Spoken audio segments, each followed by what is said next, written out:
commencé à travailler pour une famille qui avait 7 entreprises et à 17 ans, j'ai commencé à travailler pour eux et petit à petit, j'ai commencé à vraiment à comprendre tout ce qu'ils faisaient. Donc ils m'ont donné la responsabilité de leur entreprise, quand j'avais 21 ans. Faites-toi accompagner. Arrêtez de croire que tu es capable de tout faire tout seul.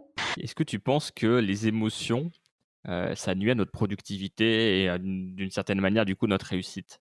Donc il faut créer les silences pour pouvoir entendre ces émotions, entendre les voix, tout ce qui se passe dans nous. Et c'est là où on va comprendre, ah oui, c'est ça que je dois faire.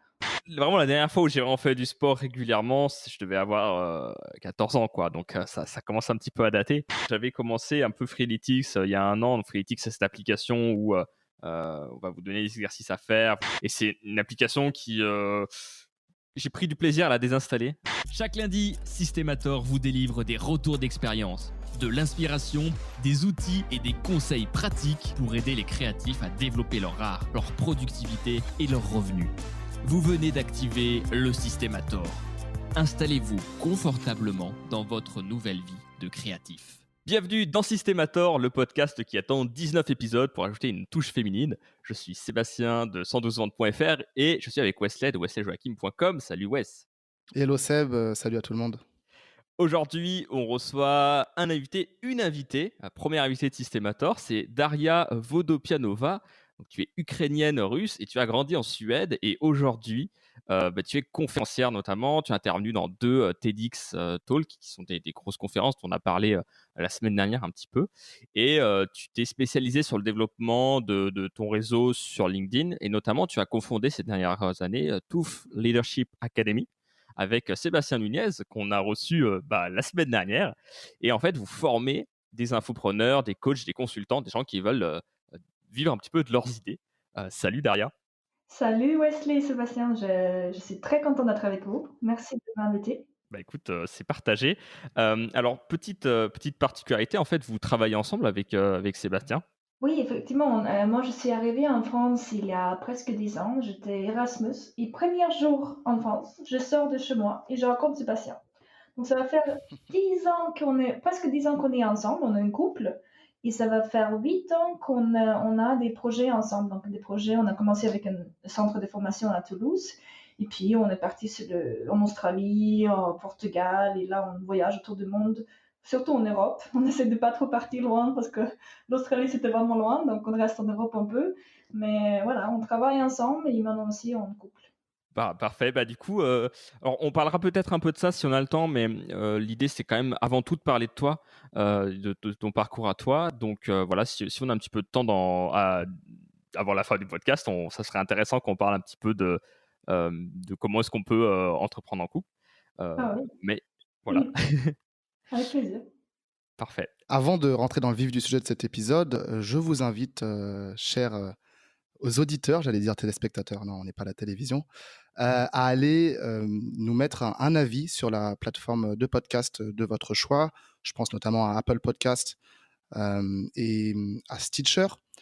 On est également sur, Spotify et bien d'autres, et si vous êtes, inspiré par les parcours des entrepreneurs que nous invitons, comme Daria aujourd'hui, eh bien, je vous invite à aller mettre 5 étoiles. Ça nous permet de nous faire connaître et de gagner des rangs petit à petit dans l'océan des podcasts.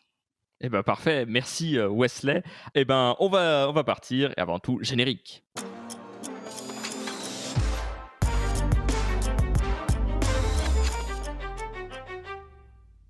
Alors Daria, donc je pense que ça pourrait être intéressant de parler un petit peu du fait que tu as grandi en Suède et que tu es arrivé en France. J'ai vu sur ton LinkedIn que tu avais fait, une licence, de lettres françaises. C'était en Suède, c'est ça?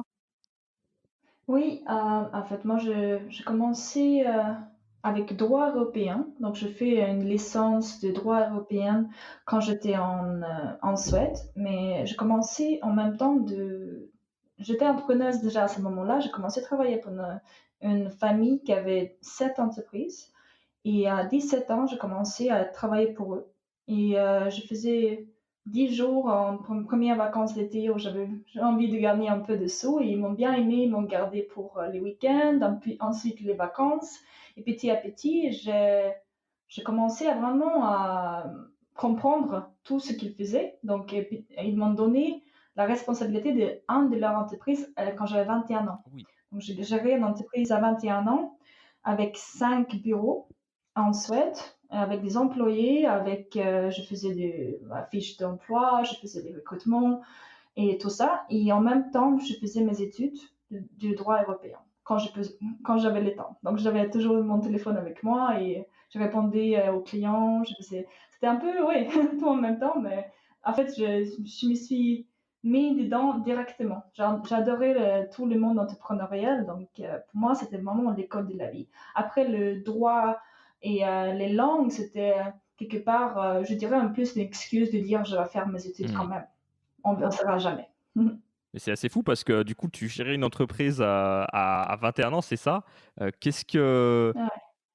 ça va être quand même une sacrée responsabilité à cet âge-là. Comment tu l'as vécu bah, maintenant avec le recul, qu'est-ce que tu as pensé un peu de cette aventure? Bah, quelque part, moi, je pense que ce qui a été bien pour moi, c'est que je n'avais pas peur. À 21, quand j'ai commencé, j'avais 17 ans, l'été entre 17 ans et 18 ans.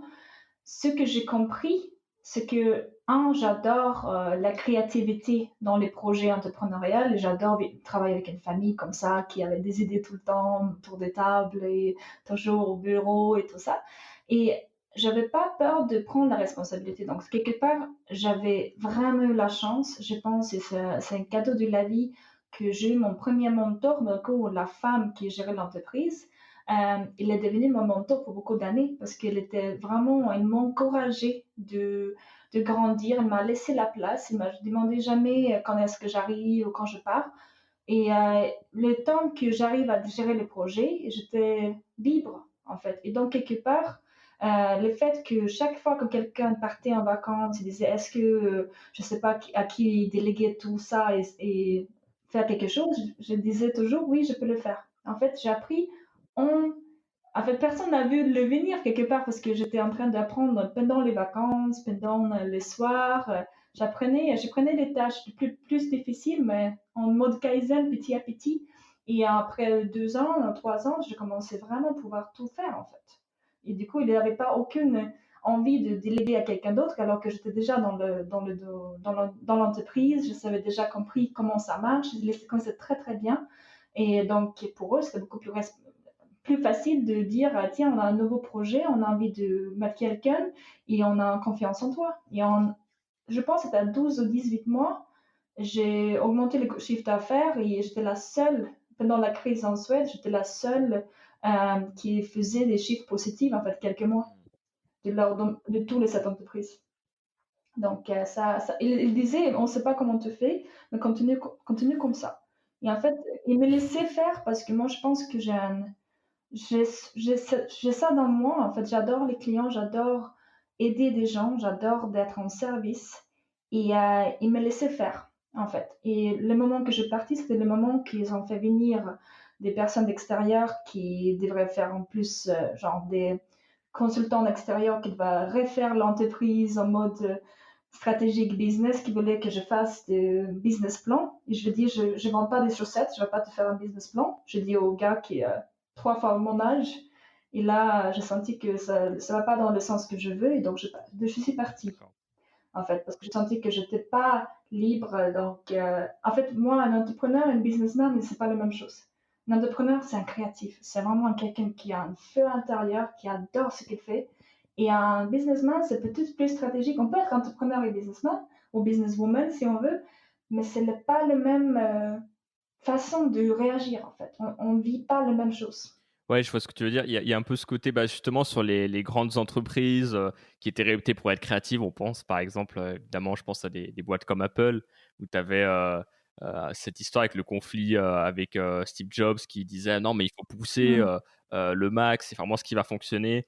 Et pourtant, les gestionnaires qui étaient là, qui avaient pris beaucoup de place dans la boîte, parce que forcément, bah, elle a énormément grimpé en cotation et en chiffre d'affaires.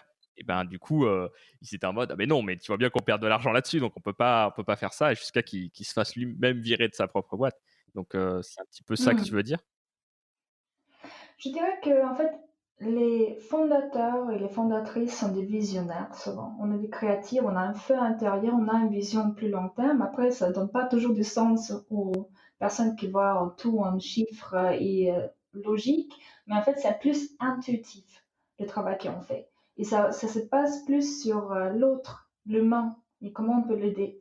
Maintenant, quand je suis partie, j'étais déjà en train de partir quelque part, mais ça m'a aidé de partir de l'entreprise, on peut dire. Et aujourd'hui, ces cofondateurs, c'est toujours des personnes que j'admire et on a toujours un contact, en fait. C'est vraiment des mentors pour la vie, hein. Je dirais que c'était juste, ça m'a aidé de prendre un pas vers mon indépendance d'être moi-même chef de projet et une gérante. Et ça m'a, en fait, j'étais prête. C'était juste, c'est presque comme la vie me dit, mais bon, allez, c'est parti. Plus de confort, on y va. Et je suis vraiment gratifiant de, j'étais prête de partir et c'était juste un moment de dire, ah bah, ah, ok, c'est ça que je veux pas faire dans mon entreprise et donc je veux pas grandir à cette échelle où je dois faire tout mon business plan. Mmh. En fait, je pense c'est pas le chemin que je veux prendre. D'accord. Et tu avais quel âge à ce moment-là, Daria, donc quand tu as quitté cette entreprise? J'avais 21 ans et en fait, il était très très sympa avec moi parce que en fait, je suis partie en Erasmus 5 mois. Ils m'ont laissé partir 5 mois en gardant mon Ah poste. oui. Et, euh, et donc, je trouvais une personne qui travaillait pour moi, qui je formais, avec qui je faisais du Skype. Je faisais 3 allers-retours en Suède pendant mon Erasmus pour aller voir les clients. Mais quand je suis arrivée en France, j'ai rencontré Sébastien, mais aussi j'ai adoré la France. Je me suis sentie tellement à ma place que en revenant en Suède avec mon poste, j'étais là assis. Je me suis dit, mais qu'est-ce que je fous là? Et j'ai senti que j'étais pas où je devrais être. Et 6 mois d'affilée, j'ai rêvé de la France tous les soirs. J'ai rêvé que je marchais sur les allées à Montpellier. On a vécu à Montpellier 1 an et demi. Et j'ai rêvé de ça tous les nuits. Et je me suis dit, mais c'est pas possible. Et j'avais un sentiment, bah, à un moment ou à l'autre, il faut que je parte. Donc je suis partie aussi parce que j'étais vraiment attachée à la France. Émotionnellement, je dois partir. Et je suis arrivée en France, j'ai ouvert mon entreprise après 6 mois. Et Mmh. qu'est-ce que tu as aimé, qu'est-ce que tu as tant aimé en France, par rapport à ça? Par rapport à la Suède ou je sais pas? Je pense que, je sais pas comment expliquer, mais je pense que, en fait, je suis russe et j'ai grandi avec une famille, mon beau-père est grec, donc j'ai toujours été entourée de la vie, de beaucoup de gens, de beaucoup de nourriture, et ça parle, et j'adore cette vie, en fait. J'adore la vie extérieure, j'adore être ensemble, et je pense que je suis en fait un sudiste dans mon corps. J'ai senti que c'était ça en fait. Je suis arrivée dans le sud, on a vécu après à Toulouse aussi, et je sentais juste que c'est comme être en Russie, mais dans le sud avec le soleil. C'était comme ça pour moi. En fait, je sentais vraiment que on est pareil. On vit pareil et la Russie, la France a toujours eu un lien très fort. Donc on peut voir, il y a plein d'échanges et culturellement parlant, on est très similaires. Donc moi, je sentais que ah, c'est là où je dois être en fait. C'est juste comme je suis arrivée chez moi. En fait, vraiment ce sentiment de maison. Alors que la Suède, même si j'ai toujours adoré la Suède pour mon éducation, mon éducation aussi de respecter l'autre, la anti-discrimination, il y a plein de choses en Suède qui sont vraiment incroyables, l'environnement, etc. Ça n'a jamais été ma maison pendant les 15 ans que j'ai vécu là-bas. Ça n'a jamais été l'endroit où physiquement, spirituellement, émotionnellement, je me sens chez moi. J'ai toujours su qu'un jour je partirai. Même j'ai étudié le droit européen, donc un programme qui s'appelle Programme de l'Europe, parce que je savais déjà quand j'ai pris le choix de faire ça que je vais partir un jour. Mais je ne savais pas où. C'était juste arrivé chez moi en fait. C'était vraiment un sentiment de bah, c'est là où je dois être. Mmh. Et du coup après donc Toulouse, c'est ça, et tu montes ton entreprise, un centre de formation? Ouais. Alors, Euh, vous faisiez quoi? C'était quoi l'idée à la base? Alors, l'idée à la base, j'arrive en France, je parle pas la langue, donc je sais pas quoi faire vraiment, je sais juste que je dois être là. Donc, c'est à peu près ça. Et après, je sais aussi que je sais faire l'entrepreneuriat, je sais faire des projets de grande ampleur. Donc, j'arrive et je me dis, moi, j'ai droit européen dans les bagages, mais je ne vais pas pouvoir faire droit européen en France sans parler la langue. Donc, j'ai fait une formation de TOEFL, donc c'est comme le FLE, mais pour l'anglais en fait. Mhm. On enseigne Mhm. l'anglais à l'étranger, dans des cours de langue et tout ça. Et donc, je commence par aller vers un centre de formation qui propose des formations de langue aux adultes, des cours à domicile. Il me dit, bon, si vous voulez travailler pour nous, on vous donne 9 euros et nous, on prend 50. Et on va pas vous former. Et je me suis dit, mais ça donne aucun sens que je vais donner à quelqu'un 41 euros alors qu'il m'aide pas du tout. Je suis obligée bah, quand il m'appelle que je dois partir, je dois me déplacer et toutes ces choses-là, je dois faire mes copies tout seul. Je dis, mais ça peut pas être si difficile de faire ça moi-même. Et donc, ça a commencé comme ça. Ça a commencé d'une frustration de dire, mais ça n'existe pas. Je sais pas valoriser pour donner des cours de langue. Et je ne vais pas être payé 9 euros non plus. Donc, j'ouvre mon centre de formation. Donc, j'ai ouvert une école de langue avec Sébastien. Lui, il parle 12 langues, moi, je parle 5. On a développé notre propre méthode des langues et on a commencé à former des adultes. On s'est fait un numéro de centre de formation, etc. Donc, on l'avait pendant 5 ans à Toulouse. Super. Ouais. Yes.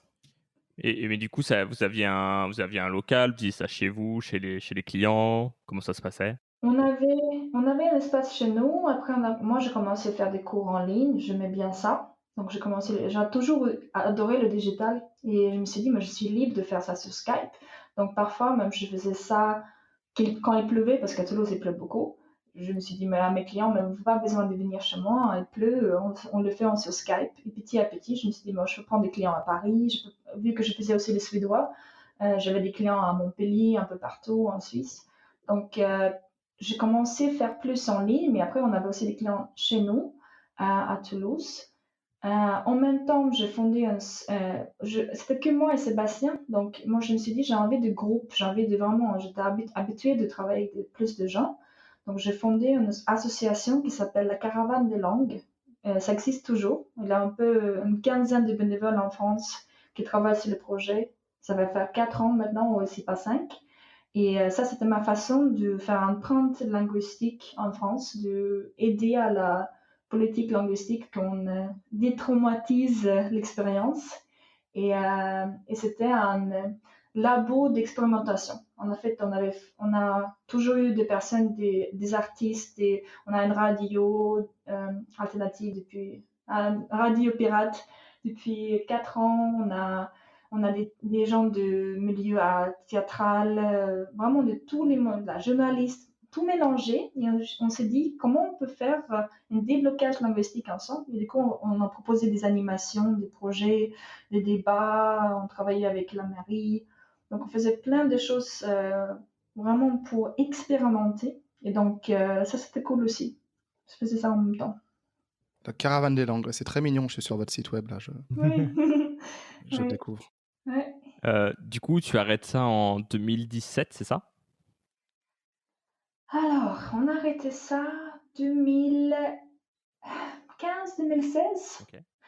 Pourquoi on a arrêté ça? C'est parce que Sébastien, il a fait une TEDx qui a eu beaucoup de vues. Aujourd'hui, je pense qu'il y a 250 000 vues sur le TEDx sur les langues. Et moi, j'avais la caravane des langues qui faisait aussi beaucoup de... Moi, j'étais la cofondatrice, je gérais les projets, il était dedans, mais c'était surtout mon projet à moi. Et on avait la presse, enfin, il y avait beaucoup d'attention en France, qui faisait qu'on commençait vraiment à avoir beaucoup de clients. Et les problèmes quand on fait du coaching ou on fait des cours particuliers, c'est qu'on a une limite de temps dans la journée. Donc, on faisait 4-5 sessions par jour, mais on ne pouvait pas faire plus. Et les langues, ça ne paye pas non plus énorme. En fait, on peut augmenter le prix horaire, mais ça ne va jamais être non plus des millions. Donc, on s'est dit qu'on ne peut pas faire plus, mais on sait aussi qu'on ne peut pas vivre comme ça. Donc, c'était bien on avait entre 20 et 30 ans tous les deux, on s'est dit, c'est bien pour maintenant, mais comment on va pouvoir vivre de ça plus longtemps? Comment on va acheter une maison, ou faire des voyages, ou investir? Et donc là, on a commencé à aller dans les salons d'entrepreneurs, on fait appel à un coach en France. Et tout ce qui était proposé, c'était juste des choses vraiment traditionnelles et presque, qui doivent être dans les archives aujourd'hui, selon moi. Des conseils de prenez des crédits, prenez un bureau, faites des employés, formez-le. Plein de choses qui, pour moi, c'était vraiment comme aller dans la prison. Je dis, mais ça va enlever ma créativité. On revient sur l'entrepreneur ou le businessman. Peut-être c'était très bien en chiffre d'affaires, mais c'était pas intéressant. C'était vraiment pour moi de tuer ma créativité. Et donc, vu qu'on ne trouvait pas un moyen de grandir sans, en fait, s'étouffer, je dirais, et se sentir d'enlever cette créativité, on est parti. On a fermé notre centre de formation. On a quitté notre maison et on est parti vivre en Australie. Ouais. Ah, le grand saut, quoi. Ouais, parce que je me suis dit, quelque part, les deux, on avait fait quand même peut-être 1 an de recherche en France pour trouver un moyen de vraiment... Et ça va faire 3-4 ans, donc ça a beaucoup changé aussi depuis. Mais à l'époque, c'était dur de trouver quelque chose qui était un peu nouveau, en fait, ça, novatrice, un peu de fraîche, c'était très traditionnel. En fait, les salons d'entrepreneurs, c'était pas drôle. C'était vraiment pas drôle, on parlait de acre, le débit, du machin. C'était juste le côté quel statut avoir. Est-ce que tu vas être entrepreneur ou est-ce que tu vas être micro-entreprise? C'est pas intéressant. C'est pas. Ouais, très administratif, quoi. Oui, c'est ça. Et donc, moi, ça m'a déprimée. Et donc, j'ai dit, Seb, il faut qu'on parte ailleurs. Et on s'est fait vraiment un changement radical pour vivre autre chose. Pour vraiment, si on part juste à Paris ou à Lyon, on va vivre autre chose, mais on va jamais vraiment pouvoir avoir de nouvelles idées innovatrices. Et donc, on s'est dit, peut aller en Australie ou aux États-Unis où vraiment c'est différent, l'entrepreneuriat, et on va découvrir des choses et on ne sait pas quoi, mais on sait qu'on va sortir de là différemment. Donc Australie, du coup.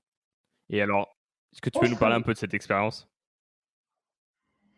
Oui, alors, Australie. Et on arrive, on a quitté notre école, on faisait un peu de cours encore, mais vraiment très peu. On avait déjà mis de l'argent à côté pour voyager, au moins 6 mois, pour un peu se découvrir.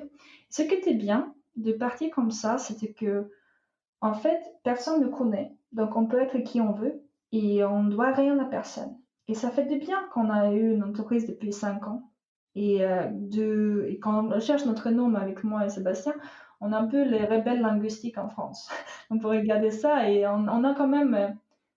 à Toulouse, si je commence à faire le LinkedIn, donc le marketing, de lui dire, mais pourquoi elle fait ça, elle n'a jamais fait ça avant. Alors qu'en Australie, j'arrive, je connais personne, je pense que je connais une personne, et je peux être qui je veux. Et je peux reconstruire mon identité, parce que c'est un totalement nouveau environnement où je peux être vraiment créative encore. Et donc, pour moi, c'était ça. C'était un espace vierge, une page vierge où je recommence et dis qui je suis aujourd'hui. Qu'est-ce que je garde avec moi et qu'est-ce que j'enlève de mon bagage. Qu'est-ce que je veux plus avoir dans mon histoire et qu'est-ce qui me fait vraiment du bien. Et là, en fait, ce qui s'est passé, c'est que j'ai compris que l'expérience de la caravane des langues, avec les stagiaires qu'on avait et aussi toute l'équipe communication, on avait une grande équipe de communication avec les journalistes, ils m'ont toujours fascinée. Et j'étais toujours fascinée par les réseaux sociaux et comment ils travaillent avec la communication. Et donc, j'ai commencé à me dire, mais pourquoi pas faire un peu de recherche sur, vraiment les creuser plus dans qu'est-ce que c'est la communication, comment on communique en ligne, et tout ça que j'ai jamais vraiment fait avant.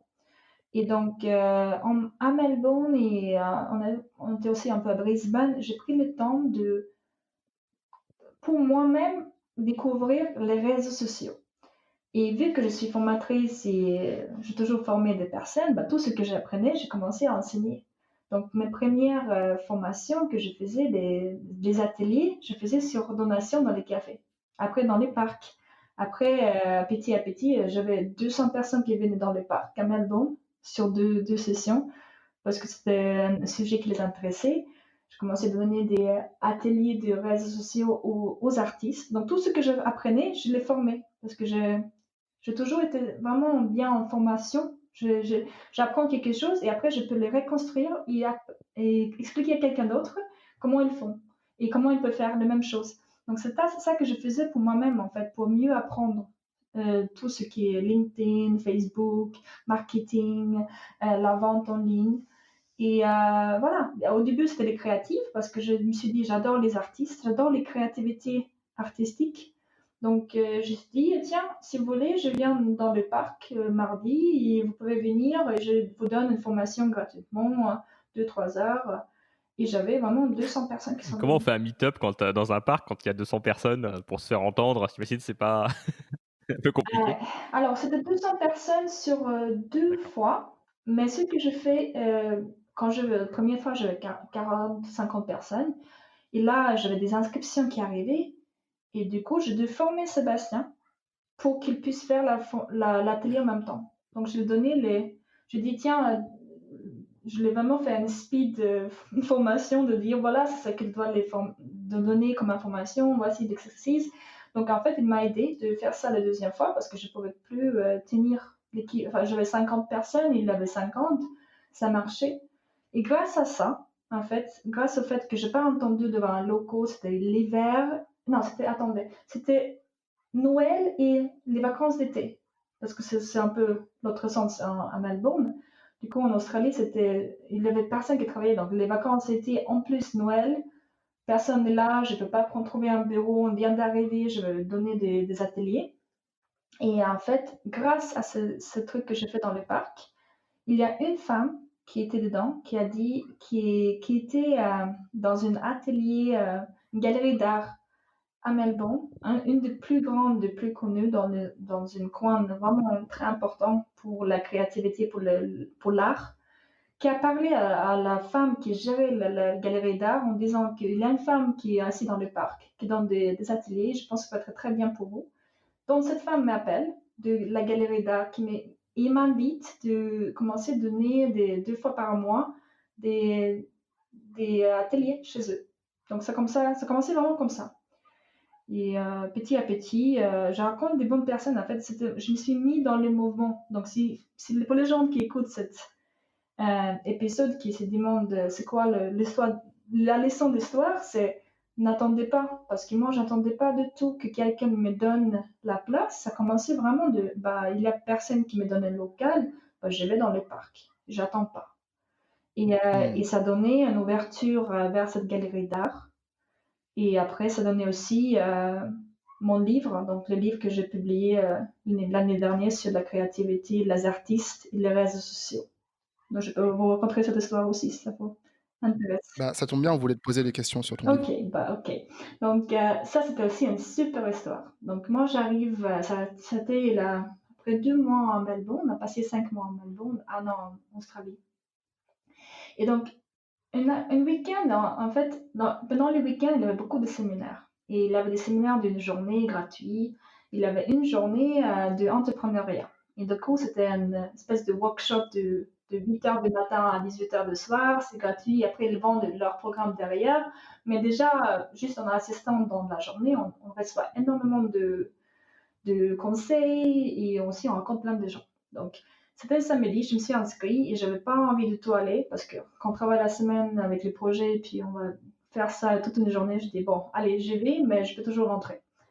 Et donc, il y avait un exercice à un moment où la personne, il y avait le gars qui était sur scène qui dit, c'est quoi votre milestone? Donc, c'est quoi, qu'est-ce que vous voulez réussir? S'il y a une chose que vous voulez faire cette année, c'est quoi? C'est les choses qui sont les plus importantes pour vous. Et moi, je me suis dit, bon, j'aimerais bien écrire un livre, ça serait cool d'écrire un livre. Donc, je me tourne vers la femme, donc il fallait faire un exercice avec la personne en face et dire à cette personne de verbaliser notre rêve. Je tourne vers la femme à ma droite et je dis, ouais, bon, c'est un peu ridicule parce que je n'ai pas de jour jamais écrit, mais je voudrais bien écrire un livre. Il a dit, mais ça tombe bien parce que je suis une éditrice. Et j'ai dit, non, mais c'est pas possible. J'ai dit, ok, bah oui, ça tombe bien. Et après, c'est à elle d'échanger, dire, oui, voilà, voici mon rêve. Donc, en fait, on fait dans les deux sens. Et elle me dit, en fait, je suis éditrice, mais je suis retraitée. Et ça va faire à peu près 1 an que je collecte des petites pièces métalliques que je trouve dans la rue et j'ai créé des muraux, voilà, les sculptures que je mets sur le mur. Hmm. Et je me lance. J'ai toujours voulu être un artiste, mais j'ai jamais fait ça. Et là, mon rêve, c'est de faire mon première exposition, mon vernissage, et faire exposer ça dans une galerie d'art. Et je vous rappelle l'histoire de l'atelier de galerie d'art. Donc, j'ai dit, bah écoutez, moi, je travaille déjà en partenariat avec une des plus importantes galeries d'art de Melbourne. Donc, je vous mettrai en contact avec la personne, pas de souci. Et donc, on a commencé un échange parce qu'après 2 semaines, elle a été exposée déjà dans la galerie d'art. Depuis, ça va faire presque 4 ans, là, 3-4 ans. Ils travaillent toujours Wow. ensemble avec cette femme. Elle a été exposée dans c'est la Bibliothèque nationale de Melbourne et plein d'autres endroits. Et donc, moi, je l'accompagnais en privé vers ce projet-là de vraiment être un artiste entièrement. Et en échange, elle m'a aidé de publier mon Génial. livre. C'est ouf comment les étoiles s'alignent Ouais, parfois dans la vie, c'est quoi. Tu as magique. exactement ce que la personne en face de Ah oui, toi, ce dont elle a besoin, et inversement, quoi. Elle a aussi ouais. des choses qui peuvent t'intéresser, quoi. Ah, C'est oui, c'est ouf. trop beau. Et c'était vraiment magnifique. Et cet échange, en fait, ça a duré presque 1 an. On est toujours en contact. Et les personnes, en fait, on peut faire plein de choses. On parle beaucoup de resource et resourcefulness en anglais, de être capable de voir ce qu'on a en face de nous. En fait, on a plein de cadeaux de la vie, mais il faut juste les voir. Si on entend quelque chose d'autre tout le temps, mais je veux plus d'argent, je veux plus de clients, je veux ci ou ça, je vais être valorisé par cette personne ou validé par cela, ben, on va pas qu'il a vraiment plein de cadeaux dans la vie. Hmm, clairement, Super. clairement. J'ai une question à te poser, Daria. Euh, Mhm. je, je vois que tu es quelqu'un d'hyper créatif, tu es pleine de vie, tu es super positive, tu es curieuse, et tu sais créer les opportunités autour de toi, ou en tout cas les reconnaître. Et pourtant, tu as étudié le droit, qui est une discipline qui est, selon moi, qui nécessite des compétences qui sont assez différentes de celles-là. Comment est-ce que tu expliques que tu as suivi un parcours d'études dans le droit, et que pourtant il y a cette partie de toi créative que tu as envie d'exprimer par-dessus tout? Bah, je suis un peu les deux. En fait, beaucoup de personnes qui me connaissent bien et disent que je suis un peu vraiment un mélange de féminin et masculin, le yin et yang. Parce que je suis pas que créative, je suis aussi hyper productive. Donc, ça veut dire que j'ai mes Hmm. projets, je vais à fond dedans, je suis super stratège. J'adore la stratégie, j'adore tout ce qui est mettre en place des. En fait, mon cerveau fonctionne, je vois quelque chose et après je vois les étapes. Et en fait, le droit européen, pour moi, c'était juste une toolkit, en fait, c'est un outil, boîte à outils, parce que je savais que je ne vais pas travailler dans le droit, mais c'est très important de connaître ses droits. Et si on sait écrire des contrats, si on sait lire les règles et les lois et les comprendre, on est plus libre. Donc pour moi, c'était Ça, c'est clair. juste de comprendre comment ça fonctionne. Et c'est comme ça que j'ai fait aussi avec la stratégie. Par exemple, j'adore de suivre tout ce qui est un peu le funnel hacking ou tout ce qui est vraiment la stratégie, vraiment dans le détail des optimisations en ligne, parce que pour moi, c'est juste les lois du marketing. Après, quand je comprends les lois du marketing, ben, je peux faire comme je veux. Je suis libre. Et du coup, Hmm. aujourd'hui, donc, tu es sur une autre activité par rapport à ça. Tu as monté TOEFL Leadership Academy. Et donc, est-ce que tu peux nous parler un peu de ce projet et comment tu es passé justement de cette partie vraiment spécialisée sur les réseaux sociaux à ce projet-là qui est plus grand? Est-ce que tu peux nous expliquer un peu le commencement? Qu'est-ce que c'est et qu'est-ce que vous voulez faire avec ça? Absolument. Alors, qu'est-ce qui s'est passé? C'est que quand on était en France, on était bloqués. On était des infopreneurs. On avait des idées linguistiques, comment une méthode linguistique de changer et détraumatiser la France de l'apprentissage des langues. Et quand je suis arrivée en Australie, j'ai compris qu'en fait, je ne suis pas la seule de sentir qu'il n'y a pas un chemin adapté à moi. Et le marketing, ce qui m'a ouvert, c'est en fait, c'était juste en fait, quand on lit sur le marketing, le business development en général, on parle souvent de si on veut réussir, il faut connaître la vente et le marketing. C'est les deux paliers importants dans l'entrepreneuriat. Il faut faire la vente parce que la vente, enfin, si on n'a pas de clients, on n'a pas d'entreprise. On a une association de but non lucratif quelque part. On a besoin des clients parce que sinon on ne peut pas pratiquer notre art. En même temps, le marketing, c'est une façon d'exprimer ce qu'on fait, en fait, voir plus de gens qui nous entendent et partager des messages. Donc, moi, au début, c'était vraiment pour moi-même de trouver un moyen de vivre de mon activité. Je dis, c'est pas possible que je dois ouvrir une entreprise et prendre des crédits pour pouvoir vivre de mon activité pleinement. Et donc, quand je suis revenue après l'Australie et on est revenu en Europe, je me suis dit que les artistes, j'adore travailler avec des artistes, mais il y a beaucoup plus de choses à faire avec des artistes qui demandent aussi un déblocage et de tout ce qui est argent. Et je me suis dit, je ne suis pas prête à faire ce travail qui demande beaucoup plus de temps que... Et en fait, ça demande plus d'aide individuelle. Et aujourd'hui, je travaille en groupe. Et ce que je faisais en groupe, je sentais que ce n'était pas suffisant pour aller creuser les vrais besoins de peur d'être pas être authentique sur les réseaux, aussi cet attachement à notre projet créatif. Il y a plein d'autres choses que j'adore chez les artistes, mais ça demande beaucoup de travail. Donc je me suis dit, pourquoi pas travailler avec les freelances? Les freelances, c'est plus proche de ce que je fais. Et donc, je vais aller former plus sur ce que je fais au niveau de comment développer son activité autour de tes idées. Et petit à petit, je me suis compris que dans les freelances, c'est vraiment des coachs, des consultants, des infopreneurs. En fait, pour moi, je l'appelle les artistes de cerveau. En anglais, c'est mind artist. C'est plus beau. En anglais, mind artist. On les appelle comme ça nos clients. En fait, c'est le même espace créatif que les créatifs artistes qui s'expriment avec la musique ou l'art ou la sculpture. C'est le même espace créatif, c'est le même feu. Mais c'est juste qu'on s'exprime avec les idées. Et je me suis dit, c'est pour nous, les créatifs de cerveau, qui s'expriment avec nos idées par la formation, par les conférences, par toutes ces choses-là, on n'a pas un parcours adapté. Ce qui est proposé au niveau de l'entrepreneuriat classique n'est pas adapté aux entrepreneurs, les infopreneurs comme moi.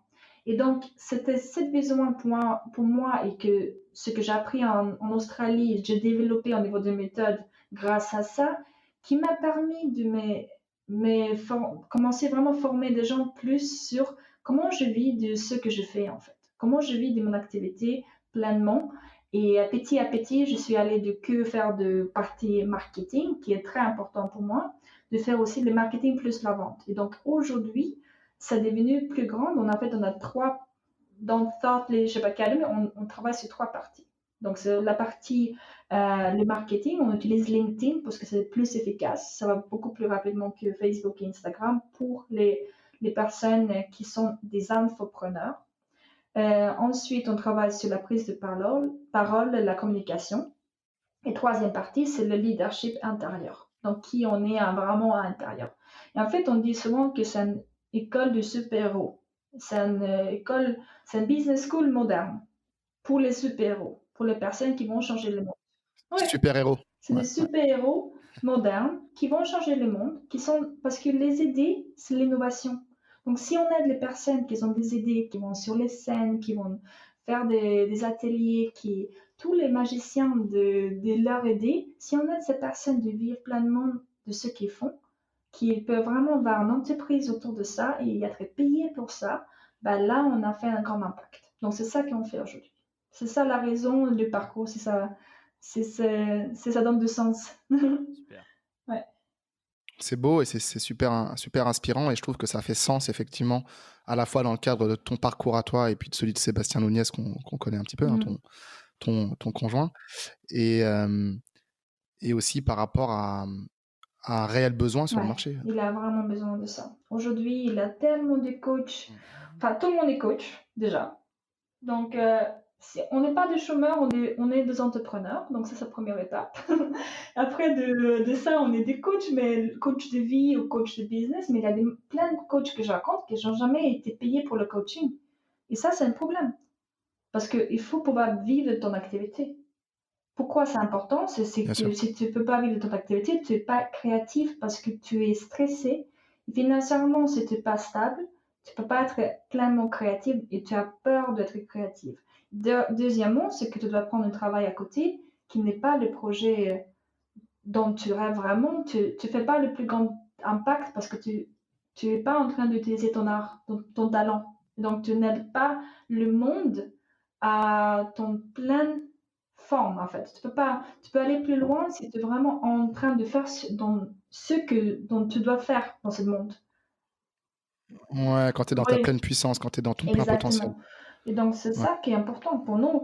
L'argent, c'est la première étape. Pour nous, on travaille beaucoup sur la partie de commencer à vivre de ce qu'on fait. Donc, la vente plus le marketing, c'est le premier palier pour nous. Quand les gens arrivent chez nous, on les aide à augmenter leur chiffre d'affaires parce que s'ils ne sont pas capables de se sentir en sécurité, bah, ça va toujours être un problème. Ils vont toujours, ils ne vont pas voir loin, pas avoir vraiment un projet de, même écrire un livre, ça m'a pris 14 mois.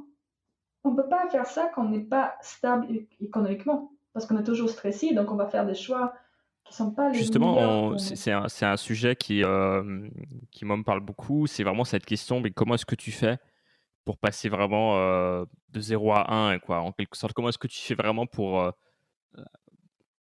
passer à je galère à j'arrive à vivre et à me projeter un peu plus et pouvoir vraiment exprimer ma créativité?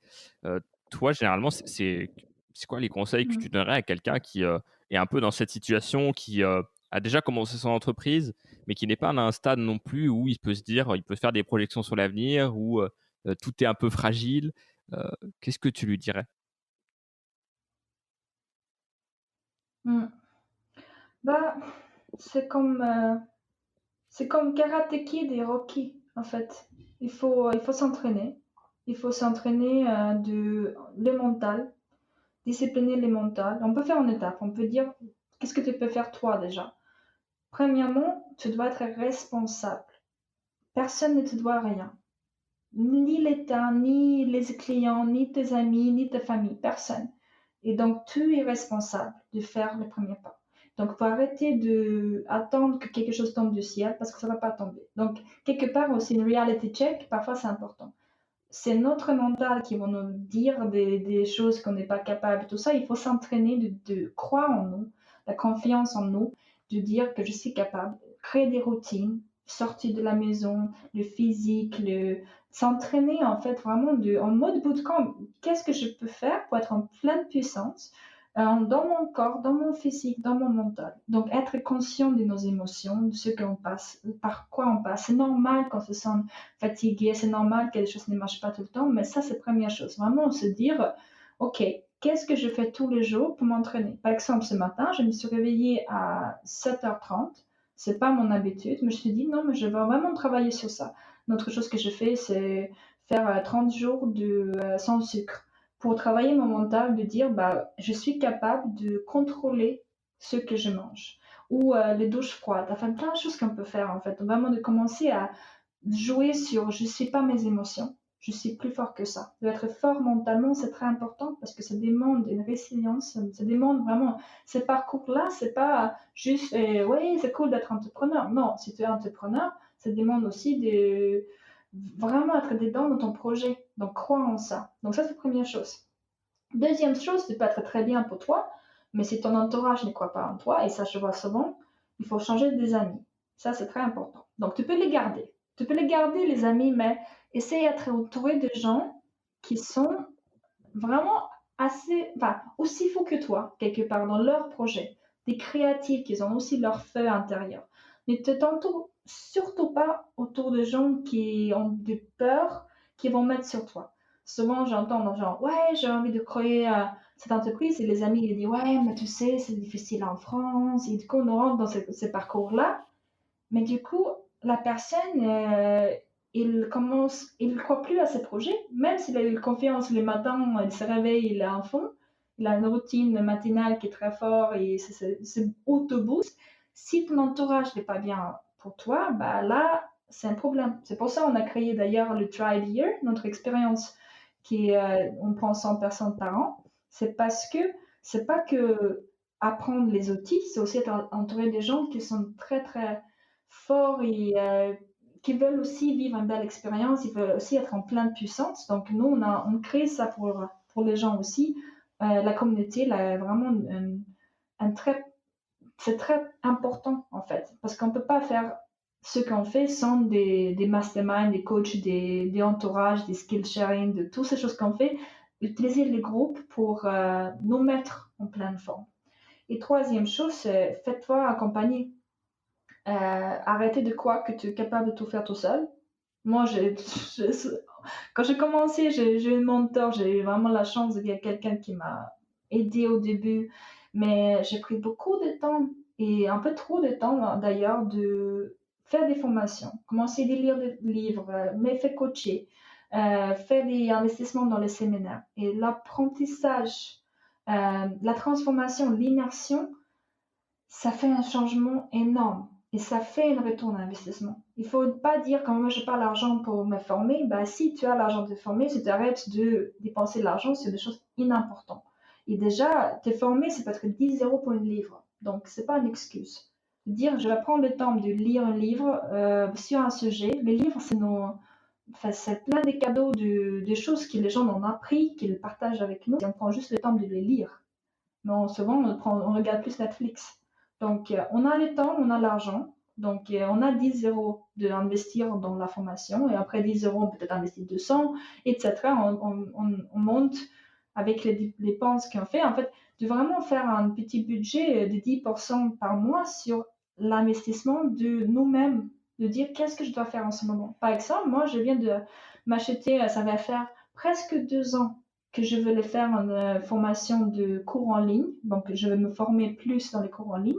Et j'ai pu investir dans ça maintenant et je suis très contente. Là, tous les samedis, je prends une journée entière pour me former. Parce qu'on a besoin d'être en compagnie des gens qui ont déjà fait le parcours. Moi, j'ai fait déjà des cours et des lancements, mais ce ne sont pas des lancements de 600 personnes. Donc, moi, j'ai envie d'apprendre comment le faire. Petite question par rapport, pour rebondir à ce que tu as dit. Est-ce que tu penses que les émotions, ça nuit à notre productivité et d'une certaine manière, du coup, notre réussite? Si ça nuit. Ouais, est-ce que ça en peut empêcher d'être productif? Est-ce que ça peut nous empêcher de réussir, d'être sensible à nos émotions? Comment tu vois ça? Je pense que les émotions, c'est le plus important pour réussir. Parce qu'en fait, on est des humains émotionnels. Après, on a les logiques qui viennent après. Il y a une très jolie citation en anglais, je vais le faire en anglais après en français, qui dit, c'est Descartes Error, c'est un livre qui s'appelle Descartes Error, je ne me rappelle pas de l'écrivain, qui dit, we are not thinking, alors comment il dit? En bref, il dit, on n'est pas des humains qui pensent, et de temps en temps on sent des émotions. On est des humains émotionnels, de temps en temps on pense. En fait, la plupart du temps, on est émotionnel. Et donc, tout passe par l'émotion. Mais on n'est pas nos émotions. Mais si on commence à les regarder, et on peut les voir, et on dit, ah, ça c'est mon émotion, pourquoi je sens ça? Qu'est-ce qui se passe dans moi? On devient plus discipliné avec notre cerveau, les mentales, mais aussi on peut être à l'écoute des signes de nos émotions. Et c'est pour ça d'ailleurs qu'il faut prendre des vacances. Il faut prendre des temps de ne pas travailler tout le temps. L'idée de hustling et qu'on va à fond, c'est pas la productivité. C'est de pas être intelligent avec notre temps. Les vrais eureka et épiphanies qu'on peut voir, les moments de vraiment de comprendre des choses et découvrir d'une façon innovative, c'est pas pendant le temps qu'on travaille, c'est le temps du creux, c'est le temps du silence. Donc il faut créer le silence pour pouvoir entendre ces émotions, entendre les voix, tout ce qui se passe en nous. Et c'est là où on va comprendre, ah oui, c'est ça que je dois faire. Donc l'émotion, c'est notre puissance. Il ne faut pas être les émotions, il faut les voir d'extérieur de nous. D'accord, donc il faut essayer d'analyser et comprendre pourquoi on ressent ça, selon toi, C'est ça. pour pouvoir l'utiliser, quoi. Il faut accepter qu'ils sont là avec nous, ils sont là pour nous protéger, ils sont là pour nous guider. Et donc, si on apprend à méditer, si on apprend à être avec nous-mêmes, prendre le temps d'être seul, prendre le temps d'être dans la nature c'est magnifique. Moi, j'étais dans les montagnes, là, j'étais tellement bien et j'ai compris plein de choses, juste le fait que j'ai sorti quelques jours de mon travail. Et les émotions sont naturellement là pour nous aider. Donc, on est des êtres émotionnels. Donc, utiliser les émotions à notre avantage plutôt que devenir esclave de nos émotions, finalement. Exactement. Il y a un livre qui s'appelle, il est très connu, de Eckhart Tolle, qui s'appelle The Power of Now. Ça parle de ça. Et c'est un bon livre pour, en fait, commencer le voir vraiment comme hors de nous. Dire, je sens la tristesse, je sens la rage, je sens la joie. Et les sentir hors de nous, les voir, mais pas se faire impacter par eux. Dernière question qu'on a envie de te poser, du coup, c'est cette idée un peu d'entreprendre en couple, justement, puisque du coup, tu nous expliquais que ça faisait 8 ans que vous développiez des projets avec Sébastien, qu'on a reçu la semaine dernière. Est-ce que tu peux nous parler un petit peu de ça qu'est-ce que ça apporte au quotidien de faire ça Moi, je pense que c'est génial. En fait, c'est très chouette de travailler en couple parce qu'on est, déjà, on n'est pas seul. Souvent, quand on voyage pour les conférences et tout ça, je peux vivre cette expérience avec quelqu'un d'autre. Vu qu'on voyage beaucoup, ma maison, c'est Sébastien. Donc, je peux être partout dans le monde, mais il est avec moi et donc c'est quelque chose de repère. Et c'est un peu confortable aussi de dire, je suis en Grèce. Et là, il était en Grèce, par exemple, lui, il a été en Grèce, je viens avec lui. On profite aussi quelques jours autour de conférences. Moi, je t'ai invité à parler à Amsterdam, il vient avec moi. Donc déjà, c'est très, très sympa de vivre d'expériences ensemble. Deuxièmement, pour les gens qui nous connaissent, on est très yin-yang en fait, on est très différents, mais on est très complémentaires. Donc, depuis au début, quand on a commencé à travailler ensemble, c'était un peu plus dur parce qu'on ne se connaissait pas très bien au niveau du travail, comment on travaille ensemble. Aujourd'hui, on rentre plus dans notre talent naturel, donc on est plus complémentaires. Donc, il y a un très bon livre par rapport à ce sujet-là qui s'appelle Rocket Fuel en anglais. Et en fait, ça parle de deux différents rôles qu'on a dans une entreprise quand on est entrepreneur. Donc, il y a le visionnaire et le integrator, donc l'intégrateur, le gestionnaire de projet, on peut dire. Et en fait, Sébastien, il est visionnaire. Il est vraiment le visionnaire, il va partir sur les idées de « Oh, il est dans 100 ans » et tout ça, il est vraiment très loin. Mais il a du mal à être dans « Qu'est-ce qu'on fait là aujourd'hui ?» Alors que moi, mon cerveau, il fonctionne comme moi, je commence à me parler de ces idées, je commence déjà à voir comment je fais le funnel de marketing de vente et comment on le vend derrière, c'est quoi les prix, comment je le prépare le site. En fait, je suis vraiment très... voilà, je rentre dans les étapes d'aujourd'hui. J'ai du mal de parler de la vision, j'ai vraiment du mal et donc là, je rentre dans son monde à lui, mais c'est intéressant de temps en temps. Et du fait de comprendre que je suis vraiment un integrator selon ce livre, que je suis quelqu'un qui est très bon de voir ses visions et les intégrer dans nos projets. Je suis très bien pour gérer les équipes et aussi dans notre communauté. Donc moi, je suis souvent celle qui m'assure que tout le monde va bien. Donc quand on a nos élèves, on a presque 20 personnes qui apprennent avec nous en ce moment. Et on va augmenter ça à 135 dans les 12 mois à venir. Et donc, je suis celle qui va avoir que tous les petits détails marchent bien. C'est pas lui qui va le faire. Par contre, lui, il va avoir la vision que je ne suis pas en train de travailler pour rien. Donc, il est très bon pour faire vraiment voir de loin et dire là, on n'est pas en train de faire la meilleure utilisation de notre temps. Donc, pour ça, on est bien. Mais si on est trop pareil dans un couple, je ne pense pas que ça marchera. Parce que là, on va se fatiguer. On ne joue pas le même rôle dans l'entreprise. C'est pour ça que La ça marche. complémentarité. Ouais, ouais. Et bien comprendre qui on est et pas essayer de faire ce qu'on n'aime pas faire. En fait, moi, je fais surtout ce que j'aime. Là, par exemple, je lui donne de plus en plus nos coachings privés pour lui, que lui les fasse avec nos clients. Et moi, je gère plus tout ce qui est nos cours, la stratégie, etc. Donc, en fait, on commence vraiment de plus en plus comprendre qui fait quoi. Pour ça, ce livre-là, il est vraiment très connu pour les cofondateurs, le Rocket Fuel. Je ne sais pas si c'est traduit en français, mais c'est un très bon livre pour en fait comprendre qu'on a toujours, même Ford, même tous les grands entrepreneurs du monde, ils ont toujours eu une duo. On ne parle pas beaucoup de leur duo, mais parce que le visionnaire, c'est souvent celle qui va avoir plus leur nom écrit partout, mais ils n'ont jamais été seuls. Le visionnaire va pas, il peut pas réussir tout seul, le Hmm. visionnaire. Le visionnaire va juste penser tout seul, mais il va rester dans ses idées. Il a besoin de quelqu'un qui dit, oui, c'est très bien tout ça, mais d'abord, on va faire ça. Et quelqu'un qui va aussi pouvoir gérer les projets et ramener jusqu'au bout une Ouais, idée. donc un visionnaire et un intégrateur, quoi. J'ai Oui, triché un peu, j'ai tapé sur exactement. Rocket Fuel sur Google et effectivement, c'est Ouais, ça c'est qui ça. ressort.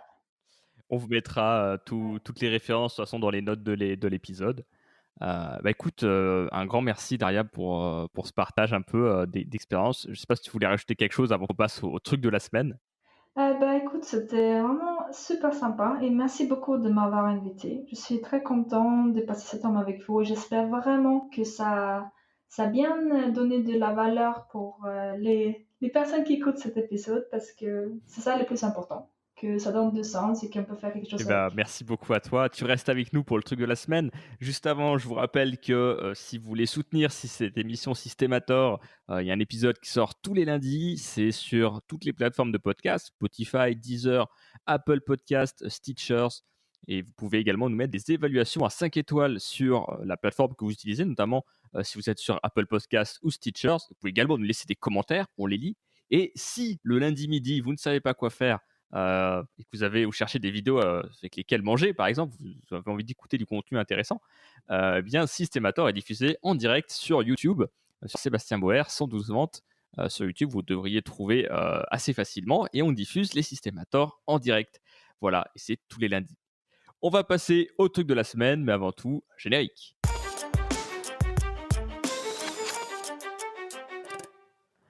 Alors, Daria, quel est ton truc de la semaine? Alors, vu que j'ai pris un peu de vacances cette semaine, ce qui m'a vraiment frappé, c'est un rappel de que tout est né dans la silence et qu'on s'arrête. En fait, dans les mots en anglais, c'est stillness. Quand on s'arrête, c'est là qu'on a les grandes réponses à tout ce qui est en train de se résoudre dans ce moment. Donc, moi, j'invite les personnes qui sont en train d'écouter cet épisode de prendre le temps de s'arrêter. Et si on s'arrête juste, vraiment on va aller dans la nature ou juste à la maison, juste arrêter de faire, arrêter de regarder nos smartphones ou quelque chose, et juste prendre le temps jusqu'à on arrive vraiment à être présent. Bah, c'est vraiment un super moyen d'avancer en fait, d'être plus productif. Donc c'est ça que j'ai fait dans les montagnes cette semaine, dans les sources chaudes. J'ai pris le temps d'être et être gratifiant de juste être. Et c'est super fort. Voilà. Et alors, du coup, donc, tu parlais où vous étiez allé de quel côté? Si tu as des endroits à recommander.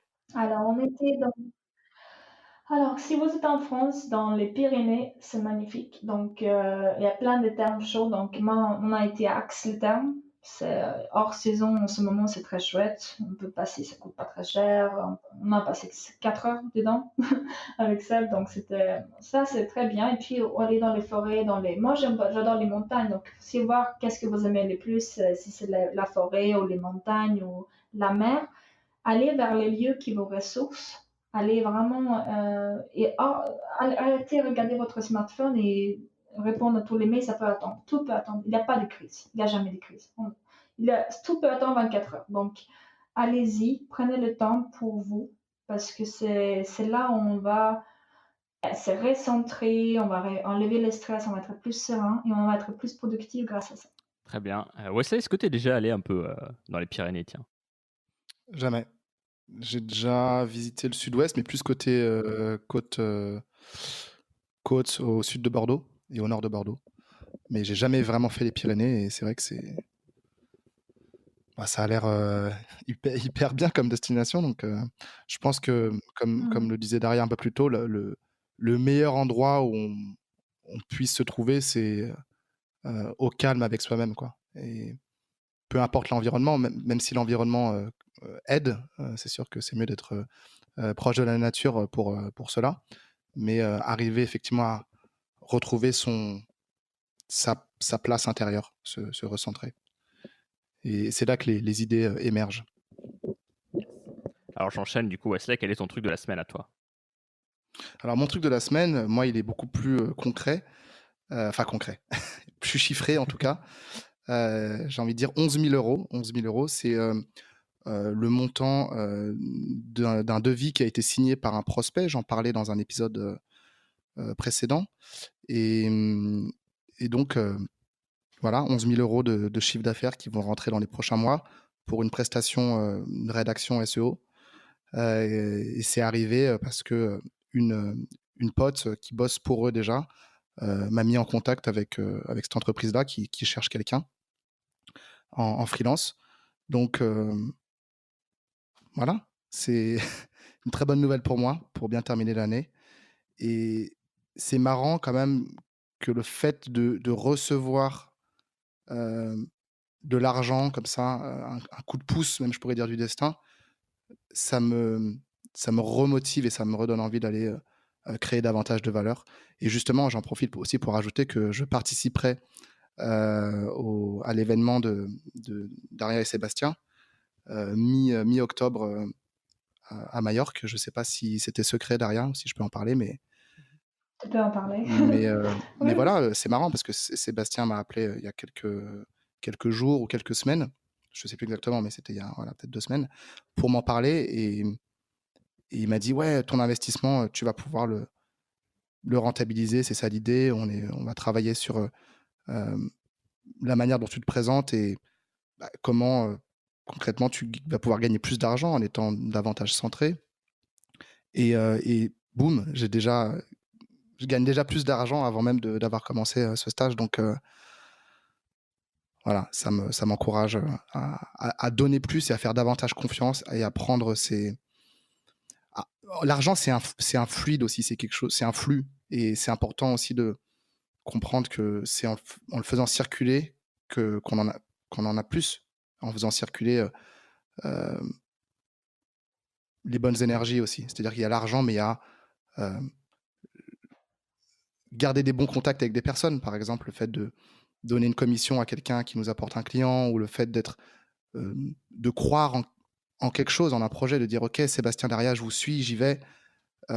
Pour vous, c'est quelque chose que vous mettez en place, vous êtes en phase de test, mais moi j'y crois et j'y vais. Et le fait d'arriver avec le bon état d'esprit, eh bien, rien que ça, c'est déjà une victoire et ça permet réellement de décrocher des résultats. Ah, félicitations, Wesley, c'est génial. C'est chouette. C'est Mais super bien. d'ailleurs, Merci. dans le podcast, vous allez peut-être vous poser des questions parce que du coup, en fait, l'épisode où tu parles du devis que tu as envoyé, il sortira normalement après. Donc c'est assez terrible, tu vois, on fait une espèce de cassure temporelle. Je m'en suis rendu compte en parlant, mais je me suis Pas dit, grave, écoute, on n'est pas à la télé non plus, hein. Donc voilà, donc spoiler alerte pour les prochains épisodes, quand Wesley vous parlera de son devis qu'il a envoyé à 11 000 euros, vous saurez que ça s'est bien résolu. Voilà, c'est formidable. yes. Sébastien, on termine avec ton truc de la semaine. Alors, moi, j'ai pour commencer un programme de sport. Alors, le sport et moi, c'est vraiment, c'est vraiment une longue histoire parce que vraiment la dernière fois où j'ai vraiment fait du sport régulièrement, je devais avoir 14 ans, quoi. Donc, ça commence un petit peu à dater. Ça faisait un petit peu 11 ans. Et puis, j'avais commencé un peu Freeletics il y a un an. Donc, Freeletics, c'est cette application où on va vous donner des exercices à faire. Vous dites que voilà ce que vous avez comme matériel. Vous mettez 3, 4 ou 5 séances par semaine. Et c'était de l'entraînement essentiellement au poids du corps. On avait fait ça ensemble à Wesley, à Lisbonne, il y a un an, quand on vivait ensemble. Et c'est une application qui, j'ai pris du plaisir à la désinstaller, j'ai envie de dire, parce que il y a vraiment ce côté où elle te fait vraiment souffrir, quoi. Elle te pousse sur tes limites et c'est très difficile quand t'es pas sportif et même quand t'es sportif, en fait, j'ai l'impression que vraiment elle te pousse vraiment à donner ton maximum, quitte à être vraiment enfin, vraiment avoir mal, quoi, et être un peu au bout de ta vie. Et moi, c'est quelque chose sur lequel j'avais beaucoup de mal et qui m'a beaucoup démotivé. Et j'ai commencé un programme de sport. Alors, c'est le programme de sport du Raptor Dissident. Donc, c'est un youtubeur un peu controversé du moment qui vend ce programme-là. Donc, c'est très simple en fait. Tu envoies un email. Tu dis voilà, j'aimerais faire ce programme de sport. Il t'envoie 2-3 documents à remplir sur ta nutrition. Tu peux demander du coup un pack nutrition et un pack entraînement sportif. Et il va du coup te faire un petit peu les deux. Donc, il va te faire tes repas et à côté toute ta partie, on va dire, entraînement et le nombre de séances que tu dois faire. Et en fait, en faisant, j'avais vachement peur en fait en recevant le document de tout ce que je devais faire, parce que j'avais peur que rien qu'à l'échauffement, je sois crevé, quoi. Parce qu'il y a beaucoup d'exercices, beaucoup de choses à faire différentes, etc. Et je me disais, mais je vais jamais tenir le rythme, ça va être vraiment compliqué. En plus, il y a pas mal de séries qui sont demandées sur l'exercice, etc. Mais en fait, ce que je me suis rendu compte en le faisant, c'est que en fait, j'étais capable de le faire. J'y suis arrivé et j'ai forcé, tu vois, mais j'ai pas trop. J'étais pas en train de mourir littéralement sur mon tapis, quoi. Et c'était chouette parce que j'ai vraiment eu un sentiment de réussite, ce que je n'avais pas avec Freeletics. Freeletics, j'avais un peu ce sentiment de tout le temps échouer, de jamais y arriver, de devoir passer des séries parce que j'en pouvais plus. Et ça me frustrait beaucoup et ça me démotivait, ça me démoralisait. Et j'associais Freeletics à vraiment un moment un peu de torture, quoi, un moment compliqué. Et là, c'est l'inverse, quoi. Je me dis, ah non, c'est bien, je me suis sorti vachement bien après. J'ai pas eu tant de courbatures que ça, parce que je me suis bien étiré, etc. Donc, c'était chouette. Et j'ai envoyé un mail pour lui demander, du coup, je lui ai fait est-ce que c'est normal que je n'ai pas fini en position latérale de sécurité sur le tapis? Il m'a dit non, non, en fait, moi, je pense que aller à l'échec, c'est contre-productif sur le long terme, c'est ce qui fait arrêter les gens. Et donc, lui, il base son programme là-dessus. Et donc, voilà, j'ai envie de partager ça parce que moi, ça me fait du bien d'acheter un programme comme ça. Ça me change un petit peu de ce qu'on voit d'habitude, tu vois, où voilà, on te fait faire vraiment tu sais, des trucs un peu type CrossFit où genre vraiment c'est hyper intense et tu finis, tu rampes au sol, quoi. Voilà, c'était ce que je voulais partager aujourd'hui. Super, Seb. Je suis content de te voir te remettre dans le sport. Et ce qui compte, effectivement, c'est de créer l'habitude de le faire régulièrement. Je pense que Daria sera d'accord, de trouver l'activité qui nous convient. Et voilà, d'y aller petit à petit, hein, tout simplement. Vous avez des tips de sport Ah, le sport, ça a toujours été ça qui était le plus dur pour moi d'intégrer quand j'étais dans mes projets. Et les voyages. Mais cette année, je me suis dit, je ramène les trucs de sport où je vais, toujours. Donc, j'ai toujours avec moi mes chaussures de sport et j'ai les vêtements de sport. Donc, je prends le temps de découvrir les apps, où est-ce que je peux aller au gym, où est-ce que je peux courir, où est-ce que peu importe quoi, mais 1-2 fois par semaine, j'y vais. Donc ça, c'est vraiment quelque chose que il y a pas des excuses, en fait. De dire quelque chose en moi. Même si c'est pas parfait, même si c'est pas 1 heure entière, c'est pas grave. Donc là, on a une passe, on est vers Barcelone on est là quelques mois, mais dans ce coin où on est en ce moment, on sera encore 2 semaines. On a pris un pass pour le mois, pour aller au gym, déjà. Donc déjà, commencer à faire ça. Il y a une autre chose qui est très chouette, que j'ai bien aimé, c'était les challenges sur les apps. J'ai une app pour faire Les les planches? planques. Ouais. Et ça, c'était très chouette. Oui, les planches. 30 jours de planches. Et c'est bien parce que c'est 5, 10, 15, 20 minutes et c'est un peu. Il y a une gamification du truc. Donc j'aime bien quand il y a une gamification. Ça marche pour moi Super. de faire des choses comme ça. Génial. Voilà. Et toi, Wesley, tu utilises une application, hein, c'est ça, sur mobile? Ouais, une application qui s'appelle 7 Minutes Workout par Johnson Johnson, ce grand groupe. Euh, et voilà, l'application est gratuite. Vous la cherchez sur Android. Je sais pas si elle est dispo. En tout cas, moi, je suis sur iOS. Et voilà, le logo est rouge, des petits points blancs. Et voilà, c'est des entraînements soit de 7 minutes, qu'on appelle le Smart enfin le 7-minute workout plutôt, ou après il y a une autre catégorie qui s'appelle les smart workouts qui durent plutôt 20-25 minutes avec un échauffement et aussi ce qu'on appelle un cool down à la fin pour s'étirer et terminer en souplesse. Et le niveau, c'est un peu comme dans Freeletics, mais en moins optimisé. Il va s'adapter à votre niveau à vous. Donc, plus vous progressez et plus les exercices sont difficiles. Mais globalement, ça le fait bien, quoi. Super.